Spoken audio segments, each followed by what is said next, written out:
bien que soutenu par des résultats tangibles, n'est pas exempt de critiques. Certains analystes estiment que la politique actuelle du gouvernement repose trop sur les grands discours de reconstruction et ignore les fractures sociales profondes du pays. Les critiques pointent du doigt une gestion qui privilégierait les intérêts militaires et les grandes entreprises au détriment des communautés locales. Les tensions entre les zones urbaines et rurales se sont intensifiées, avec des accusations selon lesquelles les ressources allouées à la réinsertion des déplacés seraient insuffisantes pour rétablir véritablement la confiance du peuple.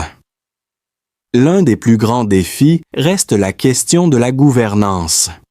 Ibrahim Traoré, bien qu'acclamé pour ses victoires militaires, doit maintenant faire face à l'exigence d'une gouvernance démocratique plus transparente et inclusive. Les opposants soulignent que ces décisions militaires, bien qu'efficaces sur le terrain, laissent à désirer dans le domaine des libertés civiles. Le contrôle accru de l'État, bien qu'il ait permis d'obtenir des résultats à court terme, pose des questions sur la place de la société civile et des institutions politiques dans le processus de transition.